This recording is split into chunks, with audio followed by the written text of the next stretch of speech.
Good afternoon, I'm Eileen Kane, and I'm a Maricopa Master Gardener.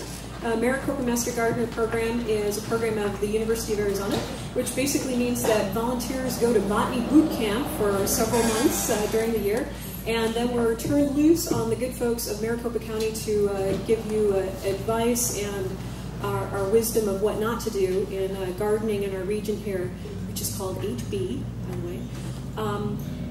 way. So together we decided to come together about community gardening because this is a hot topic. It seems to be a trendy topic, but it's a very old topic. The first community gardens measured here in the United States were Liberty Gardens, which were encouraged people to grow their own vegetables during World War I, so that the major farm crops could be shipped back out to support soldiers.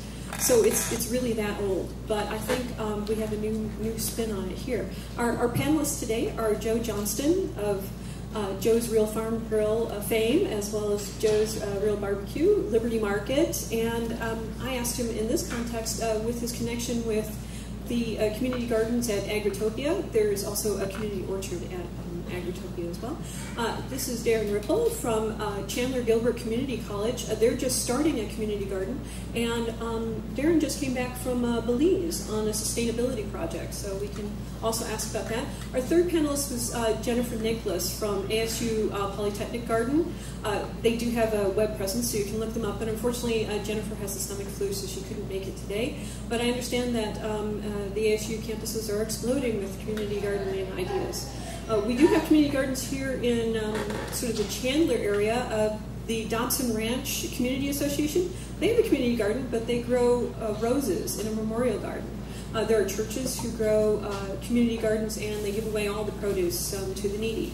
There are community orchards where people work together and then they divide up what they get out of that. So there are many different forms of community gardens. I'm sure you're probably familiar with the allotment type, and we can talk a little bit about that. Community gardening is more about community than it is gardening. I can show you how to grow a tomato, but getting you to get along with the person in the next plot or to show up on a regular basis, that's the community part of community gardening. Anyways, I thought, Joe, if you'd like to tell us about some of your current projects. Is it on? Nice. For the camera. Oh, for the camera. Okay. Yeah, my name is Joe Johnston, and I grew up on a family farm, which is now Topia. And the name Topia is composed of two major parts, Agra and Topia. Agra meaning that we want to preserve agriculture in the urban setting, convert from doing more commodity farming of cotton, wheat, sugar beets, that sort of things, and then to do something that is meaningful in the urban setting, and to make it an economically viable business unit as well, not just a hobby farm or something like that. So, Agra meaning retaining urban agriculture. Topia. Yes. Okay. And so, and then Topia is trying to make the best community that you can. We know that there's no heaven on earth, but to the degree that we can try to break down barriers between people, encourage neighborliness, create community. Let's try to do those sorts of things. So that's the Topia part. On the urban ag thing, we've been doing it for about 10 years now. It's like uncharted territory, and so we've made a ton of mistakes. We've slowly been trying to figure out what is going to be the mix of things that we do to preserve urban agriculture. And we've done a lot of different things, but starting about 4 or 5 years ago, people kept asking us, well, do people from the community come and grow stuff here? And I said, no, we actually do all the growing here ourselves. And finally, a light bulb went off in our mind after 3 years of hearing people ask for stuff like that. Well, maybe we should give it a try. So, having had some really bad experiences with other experiments that we had done, I decided to do a test community garden amongst friends, because I figured that at least the social part of it, the part of bickering and fighting and stuff, probably wouldn't be as big of an issue. And so we did a test one and figured out what things worked and what things didn't. There were a lot of things that did work, there were a ton of things that didn't work. And so then we decided after that to design our first community garden that would be open to the community, not just Topia, but the valley in general. And so we developed a 1 acre site into 43 plots. Each plot is 400 square feet, so that's almost half an acre of plots.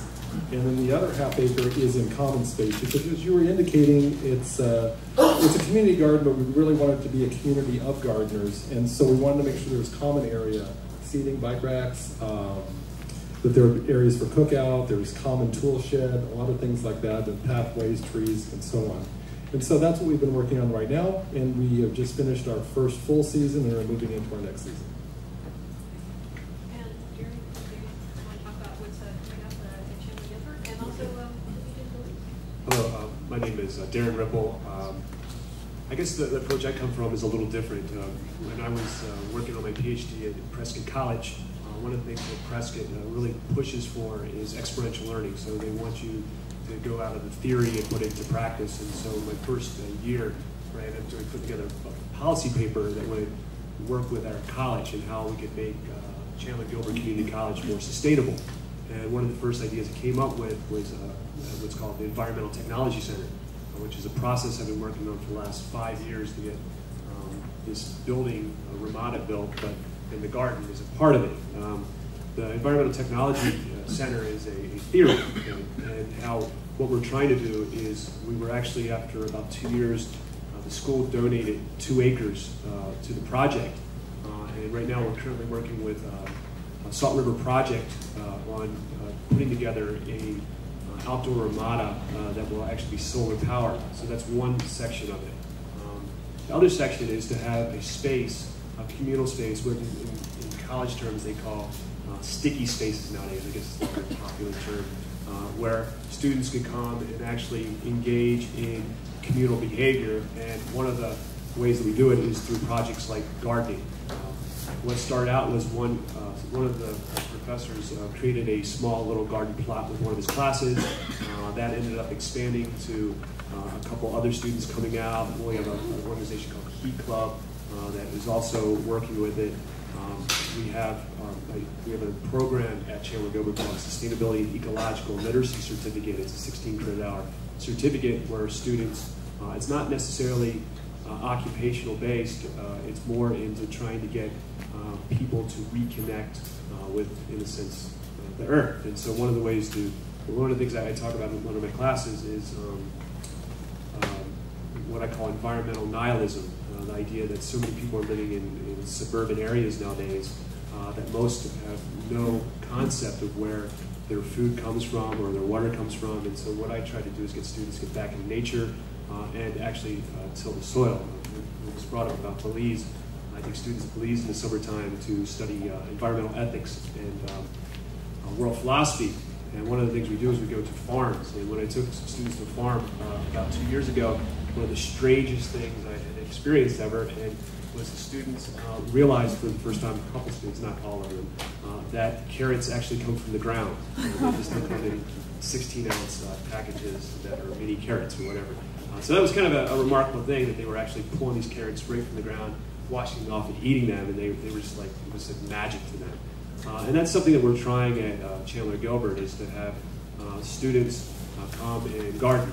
In the Environmental Technology Center, another thing we're doing right now, which I'm actually more excited about, we have created what's called an Adobe Brick Project, where we're actually taking the soil from around the college and making it into bricks, so that someday we can actually make buildings out of the bricks and walls, etc. And so the way that we use it, it's kind of a very fascinating space, because I try not to push students in any particular direction. I have them come up with their own projects. I give them the space, and luckily I've been given a federal work study who works 20 hours a week. Shannon Smith, my student coordinator, who really is probably the person who should be best for this presentation, because she works directly with many of the students and faculty administration. And so we use a very holistic, pluralistic approach to this. So instead of saying you have a spot that's 8 by 10, we say, well, these are the projects that we're working on right now. What do you want to work with? One of the first projects we actually started before we started growing was one of the students for an honors project did composting. So now we have a couple different composting out there that some students come by. They decided they're going to be composters, so they start working on the compost project. We had a native seed project. We had some students working on that.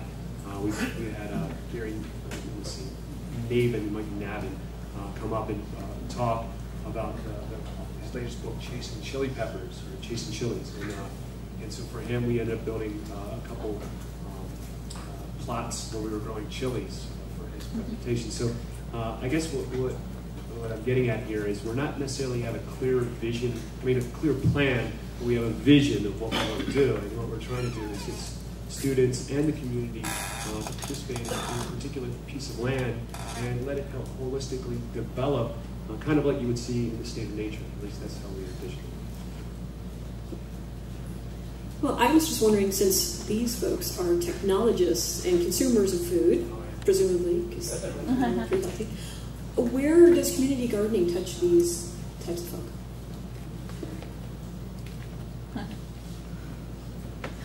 Okay, that was a very big question, so I'm going to try to think of it. As far as community gardening goes, I think that ideally everybody should have their own backyard garden, but I think that you can also become involved with community gardens like theirs, like ours. And also, Gangplank is famous for creating their own things for the community. And so I think that, I know that Derek has talked about doing a community garden here at Gangplank, and I would say, dive in. Learn from what we've done and apply it to your particular situation. Go to CGCC and look at what they're doing and apply it to your particular situation. In our particular case, we did it on farmland that has never been built on, and so it's never been compacted, and so it's really good topsoil. And so for us, there were a lot of easy aspects to it. In the urban environment where it's been built on, it's more difficult. You have to do soil improvement and that sort of thing. But I think everybody should be growing at least some of their food. The way that the plots work at our gardens is that in the 400 square feet, typically you can grow enough vegetables for 3 families. So in the 40 plots, you can do 160 families. There's 450 homes in Agritopia, so even in those few plots, you could grow a third of the vegetables for a third of the people in Agritopia, and in the other farming we do, we grow enough vegetables for more than the people of Agritopia. So it's amazing how productive gardens are, and people are always surprised. As you were saying, people think that they come in little packages, and when they actually grow them and see how incredibly simple it is to grow stuff, it blows their mind. And then to find out that really a carrot plant does have a top on it, and it comes out of dirt and that sort of thing. So I would just say dive in personally. Thinking of the question, I noted 2 things come to my mind. First off is a student last semester did a project for the environmental ethics class where he created a vertical garden. And so one of the things when I look around this room, I could easily see how vertical gardens could be used.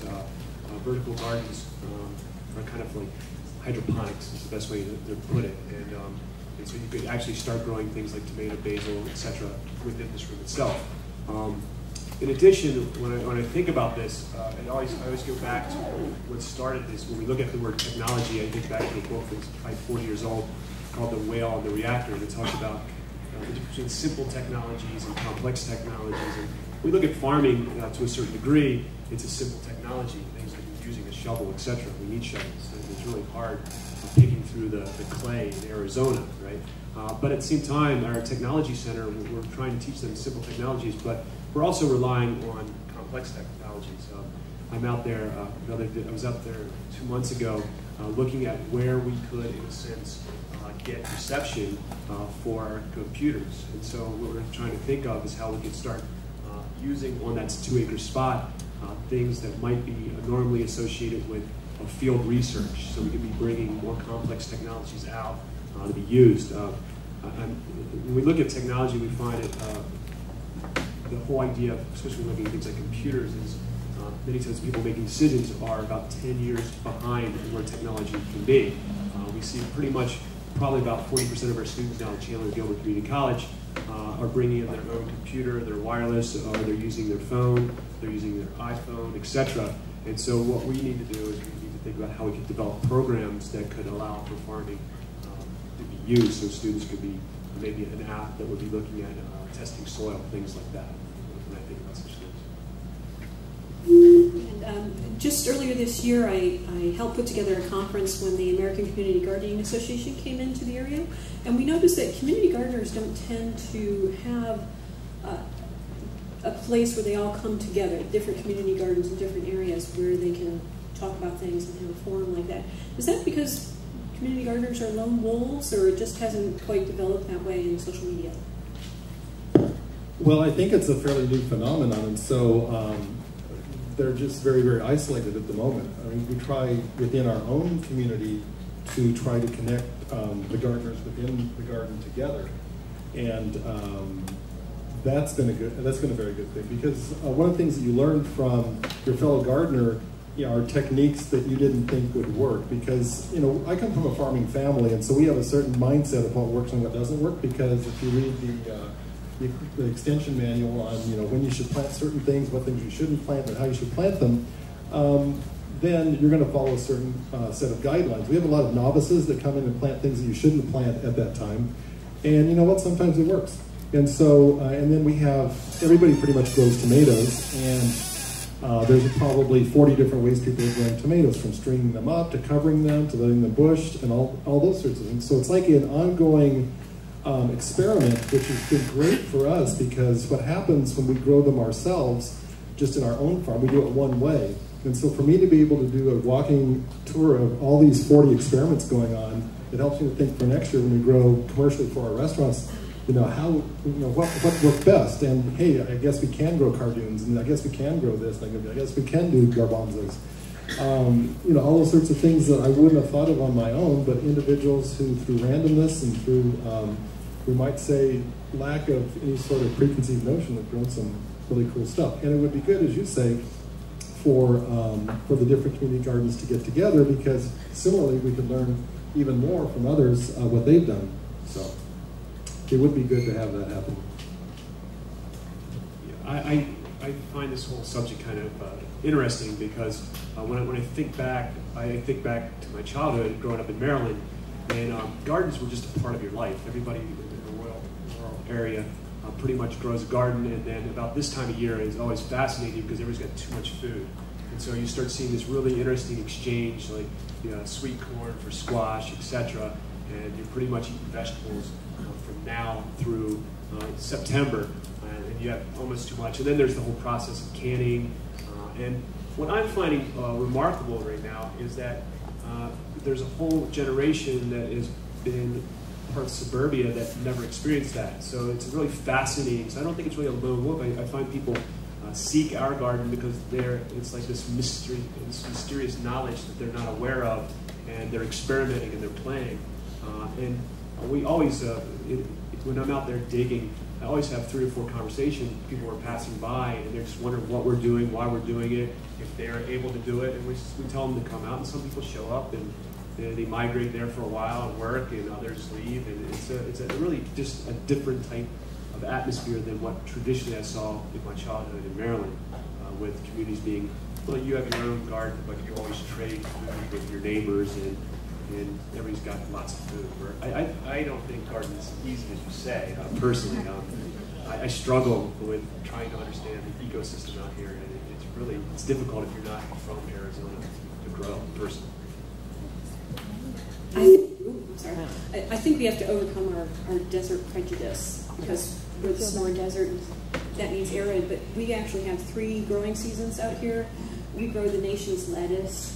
Right now is the season for okra, which wasn't traditionally grown out here because it draws a pest that infects cotton, and cotton was king. So okra went away for a while, but it actually thrives about this time of year.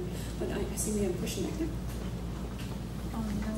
No, so we can do a lot of recording. How's it going? So I had a kind of a quick question for you guys. I'm totally mesmerized by your passion and very inspired by doing community gardens.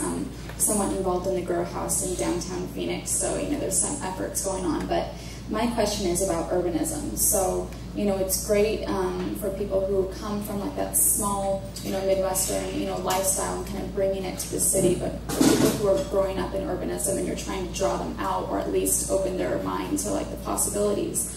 What my question is people right now are kind of disengaged from gardening because of that urban lifestyle. So, some solutions I've seen, even like models like in New York, they have rooftop gardens or truck bed gardens, which is like fascinating. But what do you see as like sustainable solutions for the next 10 to 20 years and kind of the consequences of this urban growth that is not stopping anytime soon? I can go for hours. You start on that. Yeah, gardening is kind of the side note of what I research. I look at sustainability, and realistically speaking, this summer we're going to see 7 billion people on the planet Earth, and we start looking at agribusiness and agribusiness just changed radically everything. I guess the first thought was I had the good fortune this summer, last week, to go through Iowa. And it sounds funny, but Iowa truly is just, I don't know if somebody's from Iowa, but it's truly one large cornfield. I got scared after a certain point, because all you see is corn. And I'm not talking like just a little bit. I'm talking miles upon miles upon miles upon miles upon miles upon, because basically Iowa feeds the country in many ways. 1 out of 3 pigs are raised and slaughtered in Iowa and sent out for your sausage in the morning. And so you see this whole concept of disconnect. My concern is we have to change that model to a certain degree. The reason why is because of water.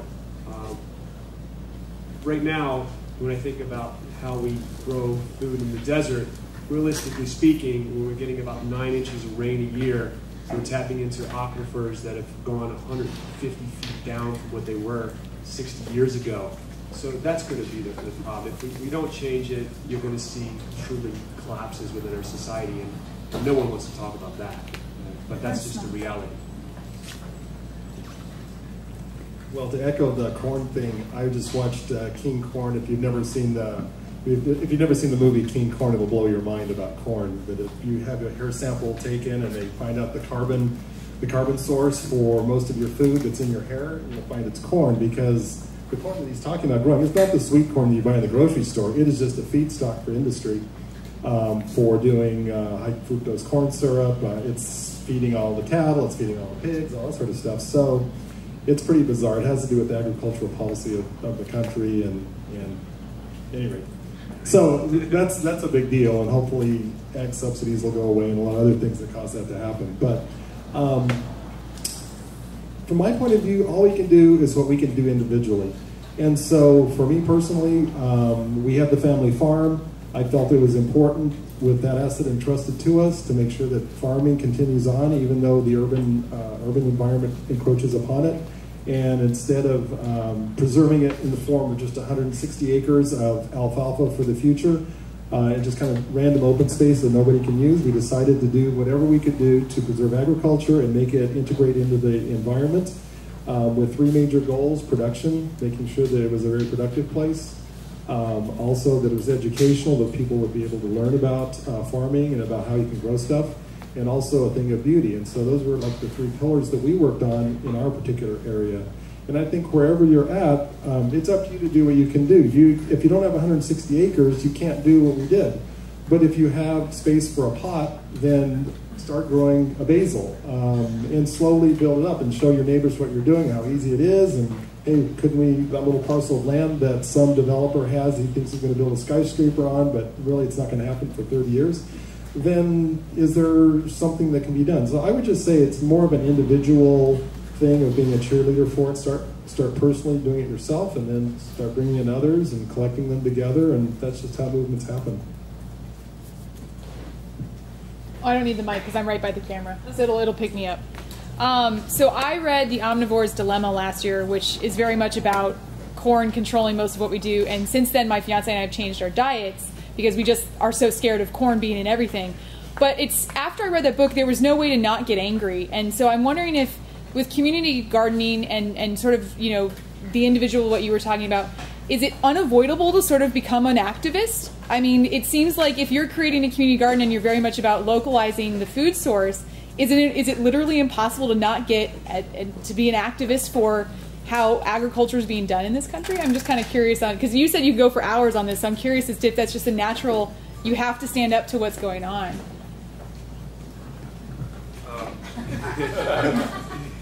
My world philosophy class, they read Fast Food Nation by Slushin. and it's probably one of the most enlightening books that you can give a 19-year-old to read in a community college. And they actually read it. And it's one of the books that they actually read through the year, which is great. And one of the experiential things that I have them do is, for example, do a food map. So take some common idea of what you eat and find out where it came from, food miles, put those things into perspective. Or they can eat at their own risk for a week, where they can just, if they want to, they can supersize it. So they can just eat fast food for a week, but they have to plot their diet and look at calories, salt, so they become aware of it. And some students for a week decide to be vegetarians or vegans. And you would think that after reading the book and actually experimenting with food on their own experientially, that they would change, but it doesn't happen. Many of them like, no, oh, I'm doing it wrong. So they have that transformation in the sense that in regards that they're aware that they're doing something wrong. So for example, 60 years ago, you would probably be 5 or 6 or 7 or probably 15 people right now would be smoking cigarettes in this room and no one would be thinking anything of it. We've hit the point in society where we're starting to realize that, well, there is this correlation to smoking and cancer and you shouldn't do it, but people still smoke, right? So I think that people can be aware of something but not necessarily transform, if that answers your question. So I do think you do become something of an activist, but I try to be like a more like happy activist versus an angry activist, because I mean, there's a lot to be angry about. I mean, there's really a lot of issues there, and if you study it deeply, it is very disconcerting. For example, I'm reading a book on food science right now, and does anybody know how many pounds of feed it takes to produce 1 pound of chicken meat? Any guess? Like 5? No? 20. 2. Oh. And so the reason for that is there's been so much technology put to bear genetically, and the fact that they're confined, they're not burning up calories, moving around. And so for just 2 pounds of feed to make 1 pound of chicken, that is like mind-boggling conversion if you think about it, because you're converting mainly to proteins and stuff. And so that is like crazy, amazing engineering. Now, whether or not that's good or not, I'll leave that up to you.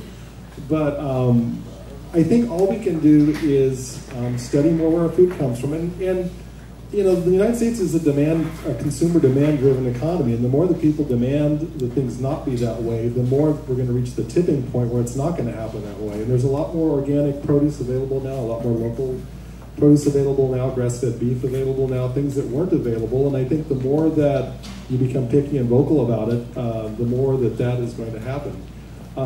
In our particular community garden, one of the things we're going to add on this year is the ability to, as one of the menu items of things you could choose, is my brother Steve, who is a rancher, ranches between here and Payson, and he's going to be thinking about selling shares of beef that are range-fed. So they're not even grass-fed, they're like straight Arizona range-fed. There's no irrigation involved, it's just like straight range-fed beef. And so that's just something we're trying to do to offer to people who are already interested in growing organically and healthfully. So, we got it. Sorry. Well, a quick point, then the question. The quick point about the ranch fed. He's right by the speaker, so. Yeah. The ranch fed beef. If you don't know Chow locally, they're making the front end to your product, your brother's product. The question. So. Talk afterwards. The question though is on your community garden. You indicated you had some great learning of both what to do and what not to do. And maybe share some more examples of that. Well, I think that one of the things we learned is that, and we were just talking a moment ago about how our experiences are different about how things are easy to grow and not easy to grow. Since ours has always been in farming, it actually dates back to the Hohokams, and they were farming there in that area. There's really good topsoil, so you can almost drop any seed in there and it grows. And so one of the things I've learned is that a lot of the techniques that it's got to plant it exactly this depth and do it exactly this way, there's a lot of people that did it horribly, where they planted it like in a bunch of dirt clods and other things, and they grew a garden at least as good as mine, maybe better, because my wife Cindy and I have one of the plots as well. So I just learned that, seeds and stuff are pretty forgiving. So that's one thing we learned. We also have started learning about doing seed saving. So we've been letting some of our some of our plants go to maturity. Squashes go to maturity and gigantic, things like that, and do a lot of seed saving. I learned a lot about just the way tomatoes are done, because that's always like the gold standard of gardens is how other tomatoes do. And so just looking at whether you should screen from the sun or how you should do it, because a lot of the techniques people read about in books are done from the Midwest, where the sun is not as big of a deal. Actually, you want solar radiation into the plant. Here, it starts to burn the tomatoes, they get sunburned, they start to crack, and all that other stuff. And so we learned a lot about whether you should let the plant self-shade or whether you should use shade cloth. I'm like a lazy gardener, so the easiest way that works is what I try to do. But we learned a ton, and people have tried growing native tobacco out there. They've tried all sorts of flax. I mean, all sorts of things that are kind of unusual crops that some of them did really, really well. The question was actually more along the lines of building the community of gardeners on a shared plot. Like building that community, how's that worked out and lessons learned? Well, the governance of it has been an interesting thing, and it's actually worked out rather well. We were very concerned about governance because I've been to some public community gardens where there was like a lot of trouble with weeds and people that didn't take care of their gardens. We were very fortunate to have a group of people that were very proud of what they were doing, and they almost were a little bit competitive as to who could do a better job than the other one. And the fact that we also have like a 25-person wait list, they have a little pressure behind them that if you're not gonna keep your garden clean, there's people behind you that really, really want your plot. And so the idea was that we did have some leverage. That if people didn't do the weeding, if they didn't go out and do their communal share of weeding the perimeter, because that's a part of the deal, there's some communal activities you have to do as well. Weeding, giving tours every weekend, that sort of thing. The government's worked out well. We did have some trouble with, there's some people that have commercial fertilizer companies, organic fertilizer companies, that kind of want to promote their materials and that sort of thing, and so we had to come up with ad hoc ways of saying you can't proselytize, but you can have a sign in your garden, but it can't be a commercial sign. So we've been doing kind of ad hoc things to make sure it doesn't get out of control.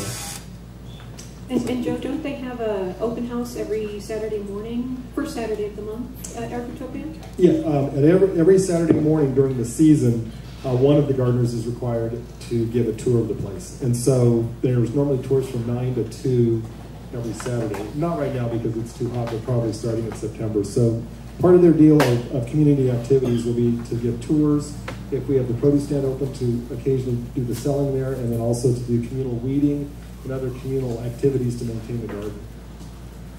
Now, the New York Times just had a recent article about theft in community gardens and how that can discourage the community part of community gardens. I thought it was kind of funny because it wasn't kids checking around tomatoes. It was little ladies sneaking under the gate with bags and and bushels full. And even an older man in the neighborhood who said, well, this is a community garden. I'm part of the community, but not the gardener, so I should have some of your plot. And actually the gardener gave him what he was originally actually stealing. So do you have any of those problems? And Darren, do you foresee any of those problems? Because you have a very open campus over there. There's a little bit of thievery.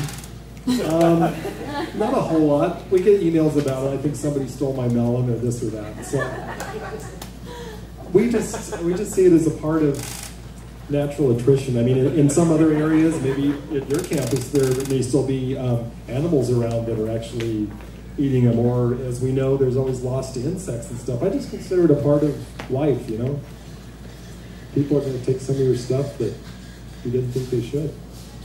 So far it's not been a big problem. If it becomes a big problem, they'll put in closed circuit TV and all that other stuff. But I think we'll avoid that. Yeah, I'm not really worried about food loss.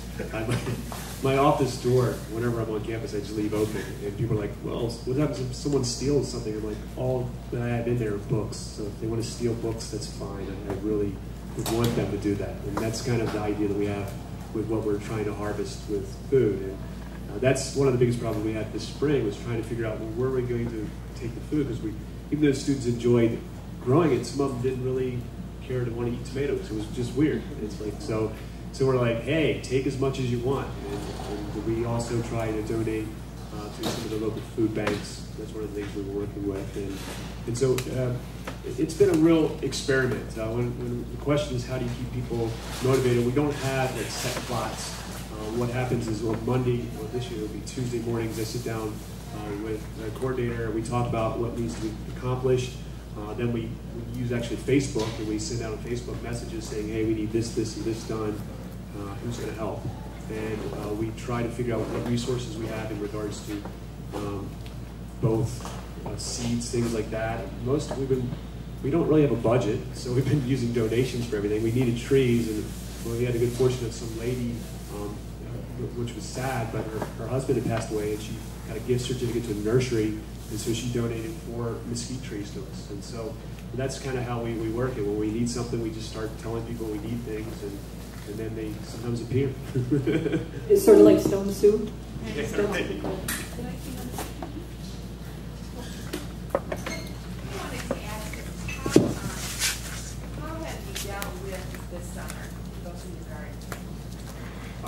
We shut down the garden in the summertime. Last year we left it a little longer than we should have, and one of the nice things at the very end of the school year we had some extra revenue. So how it differs this year, up until about a month ago or 2 months ago, we didn't have an irrigation system, so we had to water it by hand, which is fine, except for you have to find students who want to show up in the middle of the summer and do it. It's 110 degrees out. No one wants to do that. They have to get up early in the morning. Many times they don't come to campus at 10 o'clock, and so by that time it's too hot.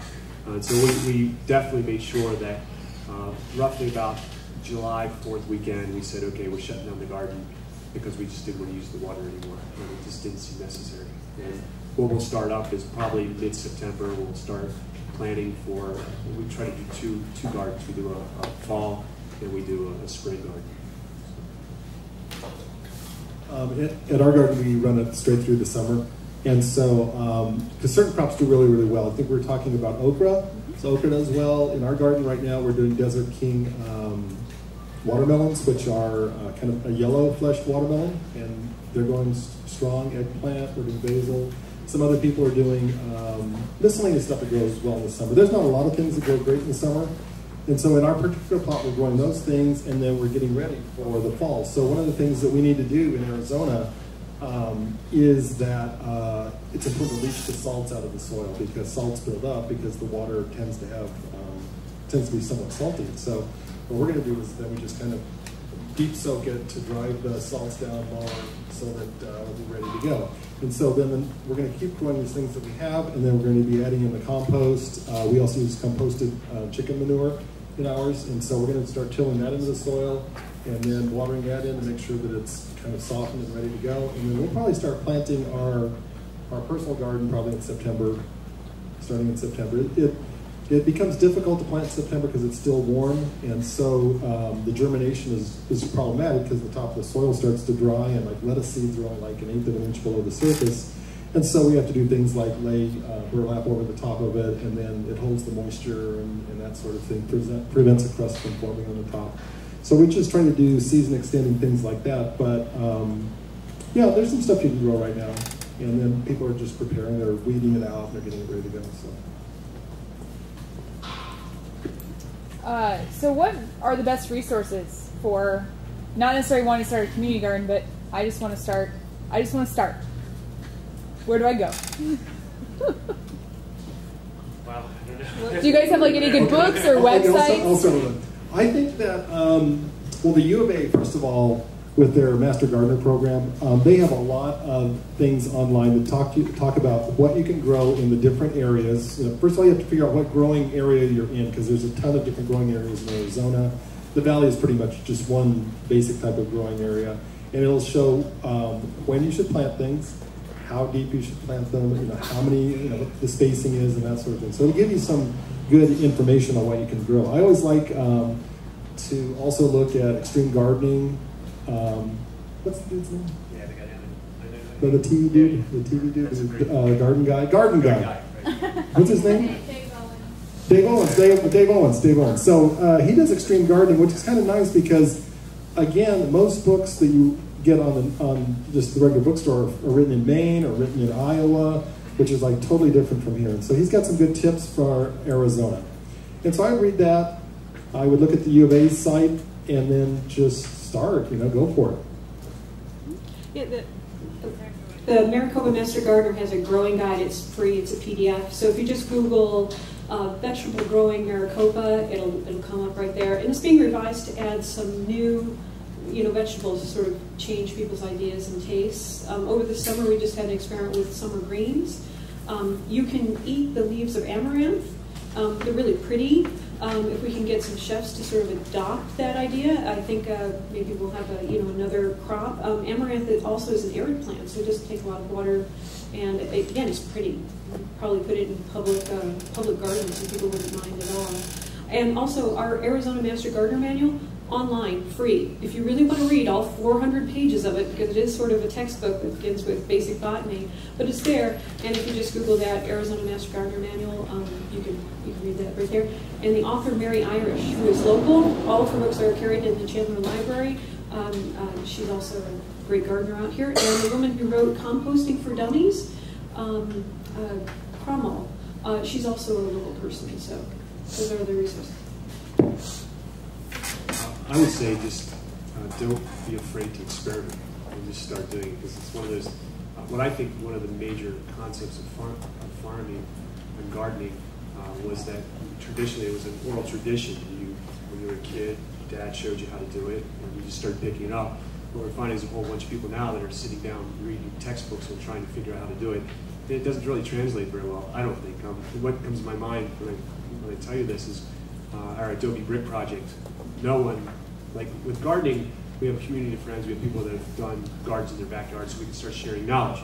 But no one that I knew one person over in Albuquerque who I called about doing Adobe Brick. And so the students started reading manuals, and we had this high-tech sifting machine that we got from the geology department where they're shaking it so we know the soil content. And we did all this in our first batch. It hadn't rained in like 3 months, and we did our first batch and it rained, right? So we're like, it was funny. So we really didn't do a very good job on our first day. Then one of the students was saying that they were reading something about how traditional native peoples would do adobe, and they would take the clay and they would make it into a ball and set it there, and then if it would crack, then it wasn't any good, and if it didn't, it would stay together, then that's what you wanted to do. So that's what we started doing. Instead of using this high-tech machine that took hours to sift through it, we just started playing with the mud, really literally playing with the mud, putting it in balls, checking it out, and we finally figured it out. Now, how do we translate that art? I don't know. Just hopefully we'll have a next set of students that are seeing that set of students, because that's one of the problems we run into is in a 2-year community college, we have turnover really quick. And another thing is you're going to want to learn something about insects, whether you like it or not, because spiders are the heroes of the garden. So you can find some of those resources online, see pictures of it, but again, sometimes just dragging somebody over to say, is that good or is that bad? Because we once, one of our horticulturalists at Extension talked about a lady who brought in a great big jar of these beautiful little green insects with these lacy wings, and she said, oh, I killed them all, what are they? Well, they were green lacewings, and their larvae hatch out to be these voracious monsters who eat everything that eats our food. So you wanted to leave them alone. In fact, people sell that larvae. It's a cash crop. So the insect part of it is that you will learn tolerance for insects, and then you'll learn your way around. And look, if you just don't spray, the predators will come in and they'll save you. So if you leave it alone, they will come. That's kind of what we try to train the gardeners, is that we're minimal interventionists, and that if you just leave it alone, normally it will resolve itself just by predators. Because as you say, if you start spraying all around, you're going to kill predators as well as the pests. So. We also found something interesting, that we were able to, some people were very interested in eating weeds, and that was kind of cool, because purslane, which when we were farming conventionally as a cotton farmer, we didn't want purslane, that was like a weed. But chefs nowadays are using purslane in salads and that sort of thing. So when we were doing our U-Pick garden, I would give people for free some purslane for them to try, and they did some really cool stuff with it. And then also, ground cherries are another thing in the nightshade family. It's a weed. And when we were in Montreal at the farmers market, they sell ground cherries for like $8 for this little pint. And so I started thinking, some of these weeds could be useful.